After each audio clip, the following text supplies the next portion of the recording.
Friends, आज की इस वीडियो में हम क्लास 11th की माइक्रो इकोनॉमिक्स का चैप्टर प्रोडक्शन करेंगे। इसके पहले ही 2 पार्ट्स आ चुके हैं जिसमें हमने देखा था कि प्रोडक्शन क्या है, प्रोडक्शन फंक्शन क्या है, TP, MP, law of variable proportion, ये सारे टॉपिक्स हम पहले की वीडियो में कवर कर चुके हैं। ये इसका पार्ट 3rd है।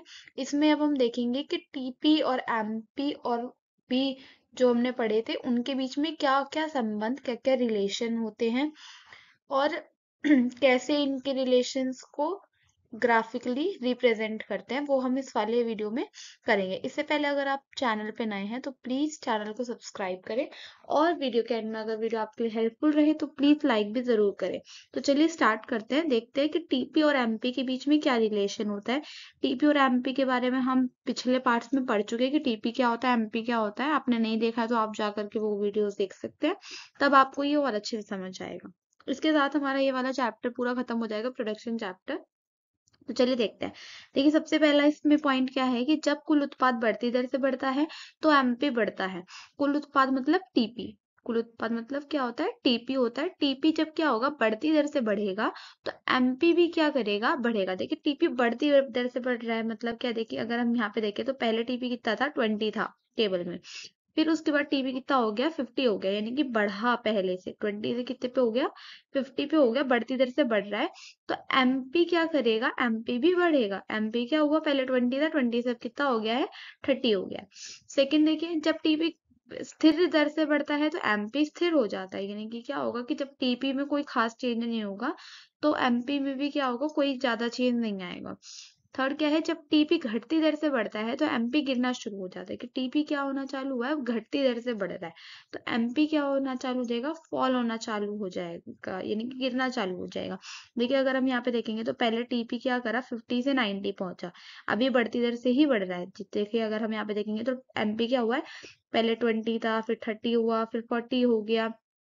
मगर जब टीपी 90 से 116 पर आया, यानी कि बढ़ तो रहा है टीपी। अगर हम पहले देखेंगे तो पहले 20 था, अब 50 हो गया, फिर 90 आ गया, फिर 116 हो गया। तो टीपी बढ़ तो रहा है मगर पहले के हिसाब से थोड़ा कम बढ़ना चालू हो गया। पहले देखिए टीपी कितना बढ़ा था, 20 यूनिट्स बढ़ा था, फिर अब कितना बढ़ा, 30 यूनिट्स बढ़ा। मार्जिनल प्रोडक्ट वही बताता है ना, हमने पिछली वीडियो में समझा था कि मार्जिनल प्रोडक्ट क्या बताता है, कि कितना आगे और बढ़ रहा है पर यूनिट यूज करने पर। तो पहले 20 बढ़ा, फिर 30 बढ़ा, फिर 40 बढ़ा। तो पहले तो ये अपनी फुल स्पीड से बढ़ रहा था, लेकिन जैसे ही टीपी क्या हुआ, घटती दर से बढ़ना चालू हुआ तो एमपी क्या हो गया, गिरना शुरू हो गया। देखिए अब यहाँ पे 40 था, जहां पर हम वेरिएबल फैक्टर की यूनिट 3 यूज कर रहे हैं, यहाँ पर अब ये क्या हो गया, कम होना चालू हो गया। अब देखिए 26 होना चालू हो गया एमपी। जब टीपी क्या होगा, घटेगा, बढ़ तो रहा है लेकिन घटती दर से बढ़ रहा है, तो एमपी क्या होना चालू हो जाएगा, फॉल होना चालू हो जाएगा। देखिए पहले 40 था, 40 से कितना हो गया, 26 हो गया। मतलब देखिए जब टीपी अधिकतम होता है तो एमपी शून्य हो जाता है, कि जब टीपी अपने मैक्सिमम पे पहुंच जाता है। मैक्सिमम पे मतलब उससे ज्यादा बढ़ेगा नहीं। देखिए यहाँ पर अगर हम देखें 50 यूनिट पे तो टीपी 130 था, और 60 यूनिट पर भी टीपी कितना है, 130 है। तो यहाँ पर अगर हम एमपी देखेंगे तो पहले एमपी कितना हुआ, पहले एमपी 14, यानी कि कितनी यूनिट्स बढ़ी, 116 से लेके 130 तक पे 14 यूनिट्स बढ़ी। लेकिन 130 से 130 तक पर जब रहा तो एमपी क्या हो गया, 0 हो गया। देखिए अगर हम यहाँ पे देखेंगे तो 130 पे जब टीपी अपने मैक्सिमम पे है, यानी टीपी अभी इससे ज्यादा बढ़ ही नहीं रहा है, पहले भी 130 था, अब भी 130 है, तो एमपी क्या होगा, 0 हो जाएगा। जब टीपी गिरता है तो लेकिन धनात्मक रहता है तो एमपी क्या हो जाता है, ऋणात्मक हो जाता है। यानी कि देखिए टीपी गिरेगा, पहले 130 था, 130 से अब लास्ट वाले अगर हम 7th यूनिट पे देखेंगे तो 125 हो गया, गिर गया, नीचे हो गया, लेकिन अभी भी पॉजिटिव है, नेगेटिव नहीं हुआ। लेकिन एमपी क्या हो जाएगा, एमपी उसी टाइम पे नेगेटिव होना चालू हो जाएगा। ठीक है, यहाँ पे अगर हम देखेंगे तो एमपी क्या हो गया, -5 हो गया।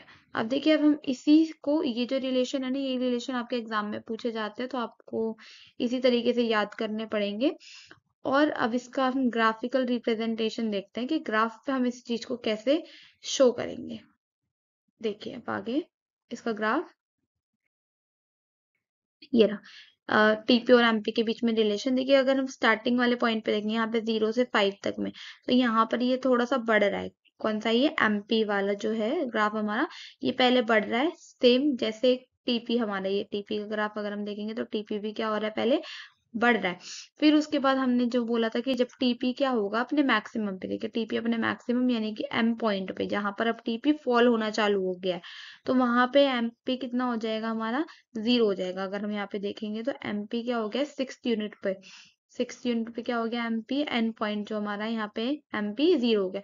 और जैसे ही टीपी क्या हुआ है फॉल होना चालू हो गया, ये एम से आगे का ये वाला पॉइंट है, यहाँ पर जब एम टीपी गिरना चालू हो गया तो एमपी क्या हो गया नेगेटिव, नीचे जाते गया। अगर हम यहाँ पे देखेंगे तो एमपी कहाँ चला गया, नीचे नेगेटिव में चला गया है। आगे देखते हैं। आगे अब हमारा है किसमें, एपी और एमपी के बीच में क्या रिलेशन है। एपी मतलब एवरेज प्रोडक्ट और एमपी मार्जिनल प्रोडक्ट, यानी कि औसत उत्पाद और सीमांत उत्पाद में क्या संबंध होगा। देखिए जब एमपी जो होगा वो एपी के बराबर होगा तो एपी अधिकतम होगा, यानी कि जहां पर एमपी जो होगा वो एपी के इक्वल होगा, वहां पे एपी क्या होगा अपने मैक्सिमम पॉइंट पर होगा। जब एमपी और एपी जब एमपी एपी से कम होगा तो एपी क्या करेगा, गिरना चालू हो जाएगा, एपी एपी होना चालू हो जाएगा।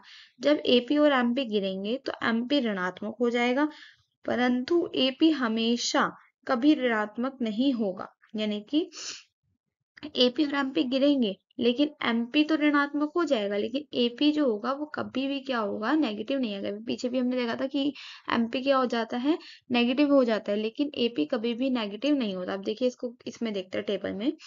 यहाँ पर अगर हम अपना एपी देखेंगे तो एपी क्या है 10 है फर्स्ट यूनिट पे, तो एमपी भी क्या है 10 है। फिर नेक्स्ट देखिएगा अगर हम जो एपी है, एपी की यूनिट बढ़ी 15 हुई, 15 से तो ये कितना हो गया एमपी बढ़कर 20 हो गया।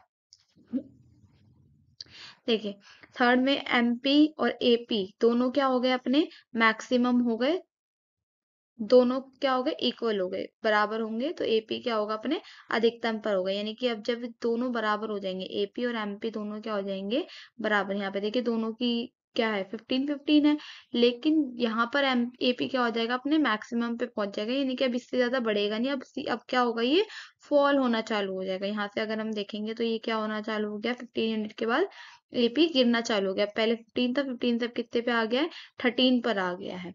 फिर 13 से अब कितने पे आ गया है 8 पर, फिर 8 से सॉरी 10 पे, फिर 10 से किस पे आएगा 8 यूनिट पर आ जाएगा।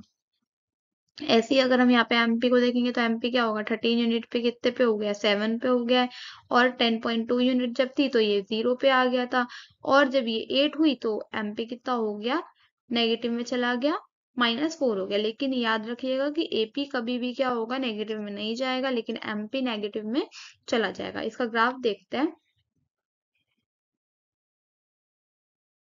ग्राफ अगर हम इसका देखेंगे तो देखिए क्या है इसमें।